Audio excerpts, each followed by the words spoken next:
120 words per minute. Okay, be ready? Start. Honorable members, it gives me great pleasure to address both houses of parliament at this first meeting after the general elections. I extend my warm greetings to all of you.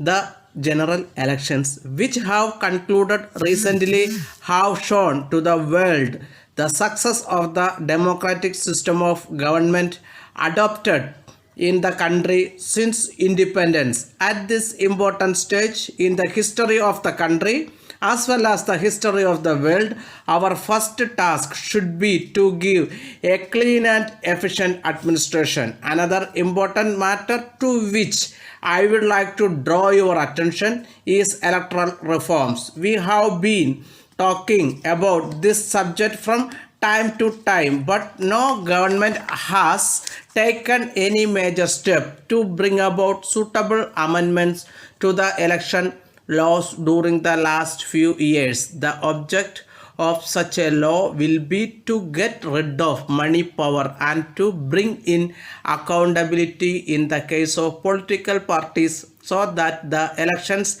may be conducted in a free and fair manner.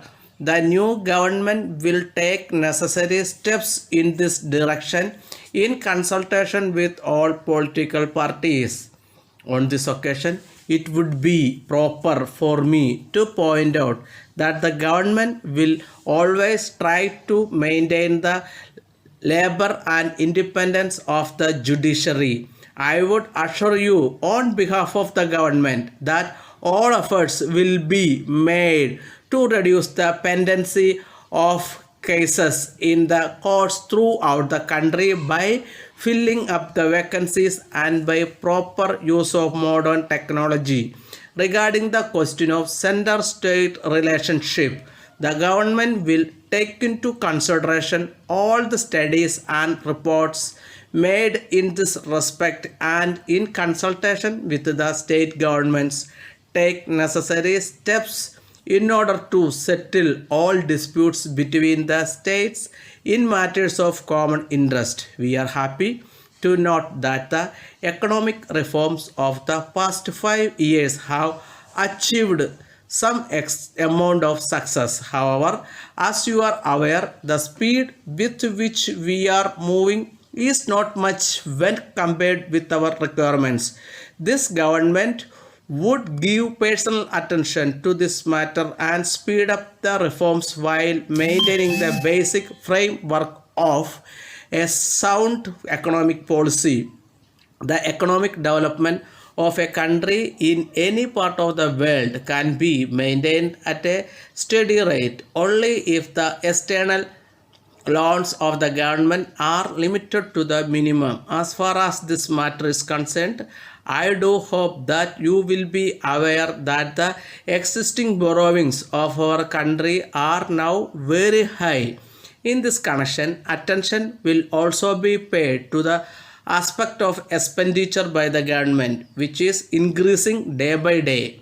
The government will take all necessary steps to reduce the loan burden and also to reduce the expenditure to the maximum extent possible so that we may be able to invest more money in the development schemes for the people. The government will also study the investment made by the state in the public sector undertakings so that each rupee invested by the government may be put to proper use.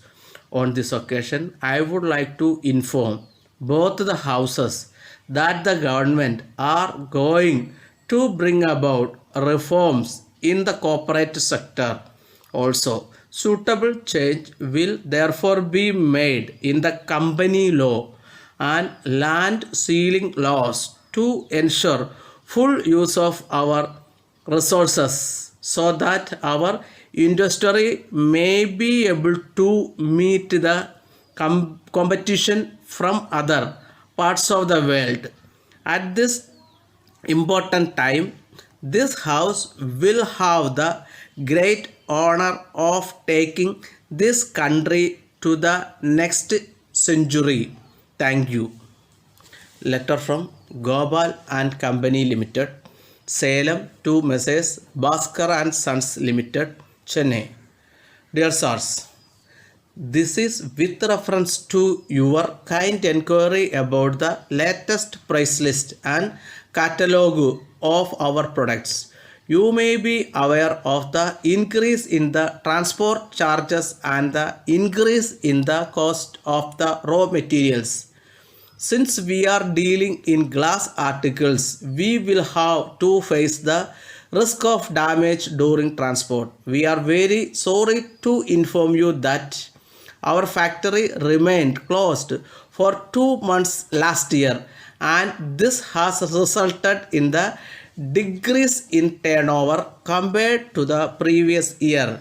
We are therefore not in a position to supply the materials at the existing rates and are forced to increase the price by 5%. We request you kindly to bear with this increase. We also request you to take all steps necessary to market our products in this part of the country, and we are willing to pay the necessary charges that may be incurred by you in this regard. On this occasion, we would like to place on record our gratitude for your support and help, which has helped us to tackle our difficulties. We look forward to the pleasure of your continued support in the years to come. We enclose herewith our latest price list and catalogue. We would be glad to send you any other information that you may require. Yours faithfully,